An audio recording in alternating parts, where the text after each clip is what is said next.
परभणीतल्या सेलू तालुक्यातील निम्न दुधना प्रकल्पातील दुधना नदीपात्रात पाणी सोडण्यास परतूर तालुक्यातील स्थानिक शेतकऱ्यांनी विरोध केला।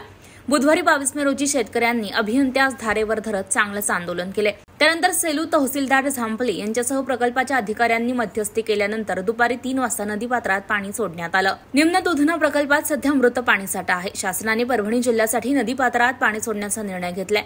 बुधवारी 22 मे रोजी नदीपात्रात पाणी सोडण्यात येणार होतं, मात्र सकाळीच परतूर तालुक्यातील 10 ते 12 गावच्या शेतकऱ्यांनी निम्न दुधना प्रकल्पाच्या अभियंत्यांचं कार्यालय गाठलं। सद्यस्थितीत असलेल्या प्रकल्पातील पाणी हे पिण्यासाठी आणि जनावरांसाठी आवश्यक आहे।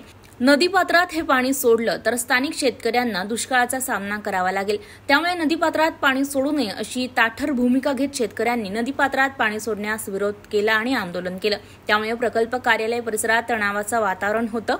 घटनास्थळात सेलू तहसीलदार दिनेश झांपले यांनी भेट देऊन परिस्थितीचा आढावा घेतला। शेतकरी आपल्या भूमिकेवर ठाम होते, मात्र मृत साठ्यावर कुणाला अधिकार घालता येणार नाही। वरिष्ठांचा निर्णय मान्य करावा, विरोध करू नका अशी विनंती प्रशासनातील अधिकाऱ्यांनी केली। तेव्हा संतप्त शेतकऱ्यांनी मवाळ भूमिका घेतली आणि प्रकल्पाचे 6 दरवाजे खुले करण्यात आलेले आहे।